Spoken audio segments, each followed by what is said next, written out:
Eu recebo aqui no estúdio o Rezende Neto, que é especialista em educação financeira. Boa tarde, Rezende. Boa tarde. Seja bem-vindo aqui ao nosso JL. Tudo bem? Prazer estar com vocês aqui. Prazer todo nosso. Hoje a gente vai falar sobre a importância da gestão de pessoas nas empresas, não é isso? Isso mesmo. Rezende, então acho que a gente pode começar falando sobre os principais pilares dessa gestão de pessoas. Okay. Quais são eles? Então, a gente pode se atentar à parte de contratação, seleção e contratação. Nós precisamos contratar a pessoa certa para encaixar na vaga certa. Não são todas as pessoas com todos os perfis que servem para todas as posições. Tem a parte depois de treinamento. O empreendedor ele precisa assumir a responsabilidade de treinar, por mais experiente que seja esse profissional, naquela empresa ele é novo. Então ele precisa ser treinado. A questão de feedback é algo que normalmente os líderes pecam muito. É muito importante dar feedback. Então, o que a pessoa precisa melhorar e o que ela está fazendo muito bem para que ela continue. E é muito importante que essa pessoa tenha metas, ela saiba qual é o objetivo, as expectativas estejam alinhadas. Eu acho que esses são pilares importantes. E a gente vai falar um pouquinho sobre cada um deles hoje aqui. Quais as estratégias, acho que o primeiro pilar que o senhor citou, falou sobre identificar as características como iniciativa e disponibilidade nos candidatos, né? No caso, como a gente identifica um bom candidato? Ok. Existem algumas formas. Por exemplo, hoje na nossa empresa, para um profissional entrar, ele faz alguns testes. Testes de perfil, por exemplo, comportamental, como ele se sai em determinada situação. Um profissional pode ter muito sucesso numa vaga e nenhum sucesso em outro. Por isso a importância da empresa identificar isso muito bem. Muito importante também a questão de atitudes. As empresas já entenderam que elas contratam por conhecimento e demitem por comportamento. Então é muito importante avaliar que comportamentos são necessários, e aí existem dinâmicas, existe uma série de coisas que a gente pode usar para a gente identificar essas características. Certo, daí contratado o novo colaborador, né? O feedback, como o senhor citou também como mais um dos pilares, ele é muito importante, né, esse feedback contínuo, né, para o crescimento, né, o desenvolvimento do colaborador e da empresa, né. A gente costuma dizer assim, um profissional quando entra na nossa empresa, por mais experiente que ele seja, a gente entende ele como um bebê. E como a gente cuida de um bebê? Você tem que dar comidinha, tem que trocar fralda, senão ele morre. Então o profissional que chegou, independente da experiência, nós precisamos tratar ele. Se ele for muito experiente, esse ciclo vai durar menos tempo. Feito isso, ele passa a ser como uma criança. Criança bota o dedo na tomada, vai onde não deve, bate porta. Então a gente precisa cuidar de onde vai. Depois ele vira um adolescente. O adolescente normalmente é aquele que acha que a gente não sabe de nada. Ele é que sabe de tudo, né? E aí esse é o profissional. Depois ele passa para a fase adulta, é quando ele começa a honrar o seu líder, ser grato pela oportunidade que teve, e aí provavelmente está na hora de promovê-lo. E quando ele é promovido, ele de novo vira um bebê. E a gente começa todo o processo de novo. É um início novamente, Isso, né? Uma ótima nova analogia. função.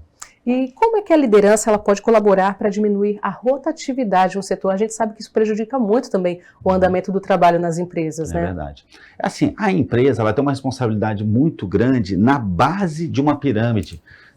Na pirâmide de Maslow, por exemplo, eles podem buscar sobre isso, são necessidades básicas. Então a gente precisa ter um mínimo de condição de trabalho, ferramenta ideal. A partir dali, a liderança tem todo o papel para esse profissional crescer, a toda a importância. Eu costumo dizer que as pessoas não pedem demissão das empresas, elas pedem demissão dos líderes. Elas, inclusive, não entram na justiça contra a empresa, elas entram sobre o líder. Então, a forma como esse líder trata o liderado é fundamental. Um líder excelente com um profissional não tão preparado, ele consegue fazer esse profissional voar voos altos. Alguns líderes são capazes de adoecer seus liderados. Isso é verdade. Isso é uma grande verdade. Acho que uma questão dentro das empresas também é a diferença de gerações, né? Como é que um líder pode gerenciar bem essa questão? Temos pessoas da geração X, Y, Z, como é que administra isso bem? Então, na maioria dos negócios, você ter pessoas de perfis diferentes, gerações diferentes, ajuda muito. É importante que o líder estude, entenda, busque aprender sobre a diferença dessas gerações, mas não tenha isso como uma regra absoluta, ok? Então a geração X, por exemplo, eu sou de uma época que a gente entrava numa empresa e sonhava se aposentar nela, né? A geração Y nem pensar. Não ele entra assim. E com um mês ele já quer ser o diretor da empresa, né? E a gente tem uma geração que já nasceu com o celular na mão. É diferente a forma de lidar com essas pessoas, o ideal é que a gente consiga ter um equilíbrio e é o líder que precisa se desenvolver para tratar com isso. cuidar disso. É verdade. Então, em resumo, Rezende, a gestão de pessoas no processo do crescimento da empresa, ela é fundamental, né? É assim, eu costumo dizer, quando a pessoa abre uma empresa, o primeiro objetivo dela tem que ser vender. Ela tem que vender, vender, vender, vender, vender. Eu costumo até dizer que o empreendedor, ele pega a bandeira do Brasil e inverte. Onde está escrito ordem, progresso, é primeiro progresso, depois ordem. Então, primeiro a gente vende, depois a gente organiza. Você começa a vender, você percebe que você não consegue mais entregar tudo que você vende. Então, você precisa ter pessoas para entregar. O terceiro desafio depois é processos, porque aí as pessoas estão ali, mas cada uma faz de um jeito, você precisa desenhar processo. Ninguém constrói nada grande sozinho, daí a importância de nós entendermos o quanto liderança é importante.